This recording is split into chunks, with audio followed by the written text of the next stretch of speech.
All right, thanks, guys. The Padres take on the Marlins 12:10 Eastern first pitch in Miami. The Padres are minus 115, total 7.5. We did see a 10-cent move towards San Diego and movement downward on the total.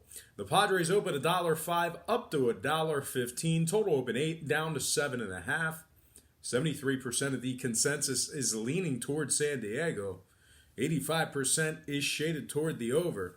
Right now, the Marlins are plus 105 on the money line.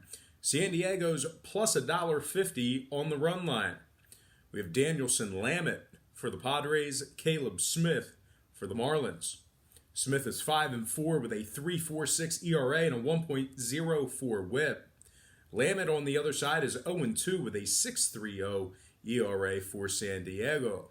Now, one of the things to add about the Marlins, Smith has 94 strikeouts in just 78 innings pitched. The Marlins are also 7th in hits allowed. Now, the Padres on the other side are dead last in the NL West. They're 17 games back in that division.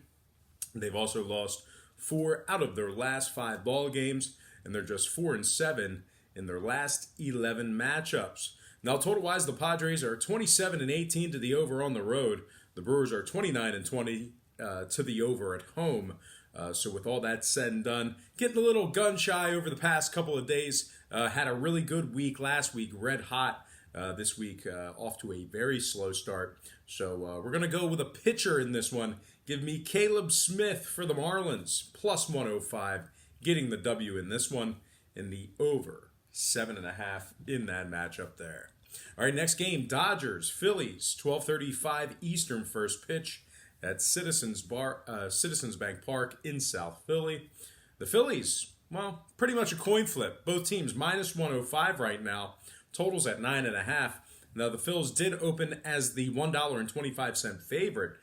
We saw a 20-cent fade of Philadelphia in the early wagering.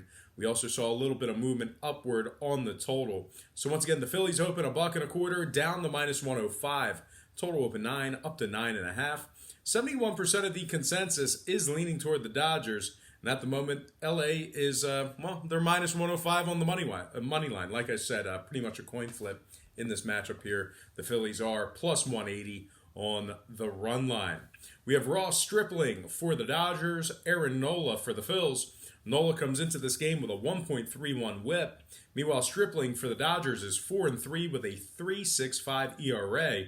He also has 69 strikeouts in just 66 2/3 innings pitched.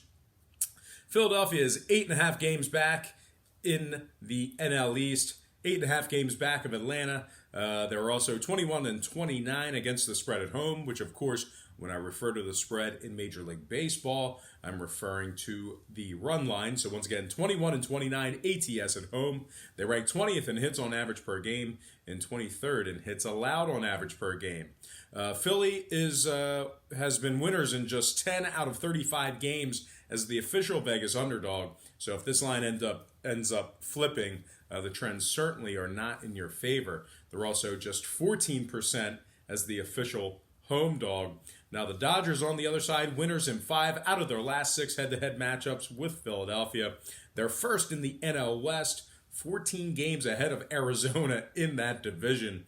The Dodgers are also second in runs allowed on average per game and first in walks allowed. Total-wise, the Phillies are 14-6 to the over when Aaron Nola makes the start. Give me the Dodgers minus 105 and the over 9.5 runs in that game. Next matchup, Jays, Red Sox, 105 Boston. No line currently posted for this game.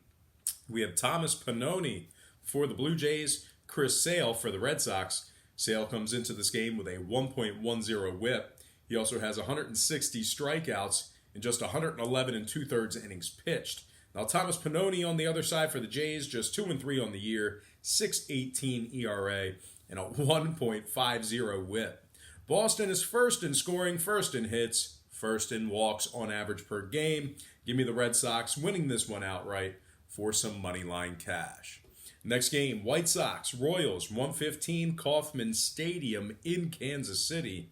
No line currently posted for that game. We have Ross Detweiler for the White Sox, Brad Keller for the Royals. Keller's just 5-9 with a 4.25 ERA and a 1.38 WHIP. The Royals are 24 and a half games back in the AL Central, just 35-62 overall.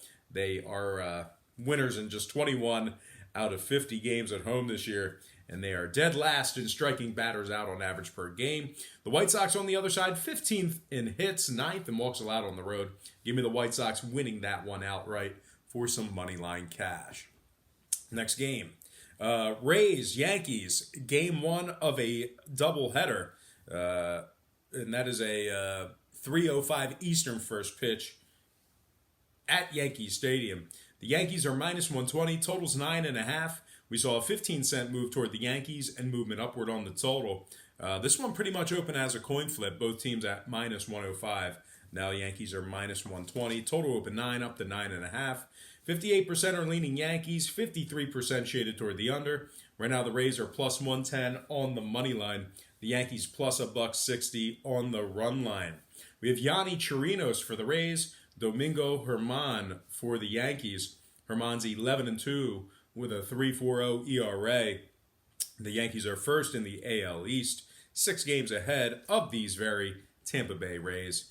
The Yankees are nearly 30 games over 500. They're 60-33 overall for the year, third in scoring, third in runs allowed at home. They're also 12-3 straight up in their last 15 at Yankee Stadium. Now the Rays on the other side, losers in 7 out of their last 10 head-to-head matchups with the Yankees. The Rays are also 24th in striking out on average per game and 18th in road walks. Now, total-wise, the Yankees are 5-2 to the under in their last 7. Give me New York minus 120 and the under 9.5 in that game. Next matchup, same teams. Tampa Bay, Yankees, 7:05, second game of a doubleheader. The Yankees are minus 125, totals 9.5. We have Charlie Morton for the Rays, Chad Green for the Yankees. Green's just 2-3 with a 5.05 ERA and a 1.46 WHIP. Charlie Morton on the other side for the Rays, 11-2 on the year, 2.35 ERA, and a 1.04 WHIP. So once again, a 1.04 WHIP for Charlie Morton. Morton also has 148 strikeouts in just 118 2/3 innings pitched. I think Tampa Bay should keep this second one close. So give me the Rays plus 1.5 in the second game of this doubleheader, and the under 9.5 runs in that game. Next matchup, Cardinals, Reds, 7-10 Cincinnati. The Reds are minus 125, totals 9.5. We saw a nickel move towards Cincinnati and movement upward on the total. The Reds open $1.20 up to 125, total open 9 up to 9.5. 60% are leaning Cardinals, 54% shaded toward the under. Right now the Cards are plus 115 on the money line. The Reds are plus $1.50 on the run line. We have Hudson for the Cardinals, Tanner Roark for the Reds. Tanner's 5-6 on the year with a 1.37 WHIP. Dakota Hudson on the other side for the Cardinals, 8-4 on the year, 3.48 ERA. Cincinnati's lost 6 out of their last 8 ball games. They're also 28th in hits on average per game. They are dead last in the NL Central, 7.5 games back in that division. St. Louis on the other side, just 3 games back in the NL Central. 4-1 in their last 5, 6th in hits allowed. They're also 13-4 in their last 17 at the Great American Ballpark.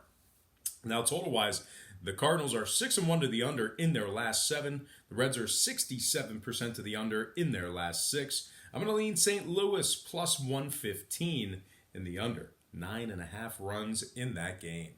Next matchup, Tigers, Indians, 7-10 Cleveland. The Indians are the $2 favorite in this one. Totals 8.5. We did see a nickel fade of Cleveland and movement downward on the total.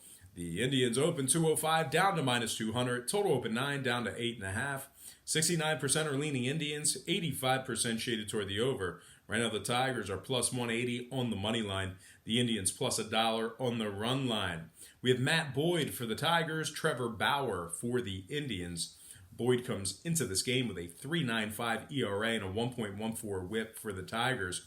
He also has 152 strikeouts in just 114 innings pitched. Detroit is 6th in walks Detroit is sixth in walks on the road. Sixth in offensive walks on the road. They're also 24 and 23 ATS when traveling. Cleveland on the other side, 20th in scoring, 25th in hits, just 22 and 27 against the spread at home. Now, total-wise, the Indians are 29 and 20 to the under at home. Give me Matt Boyd plus 180 in the under, 8.5 in that game.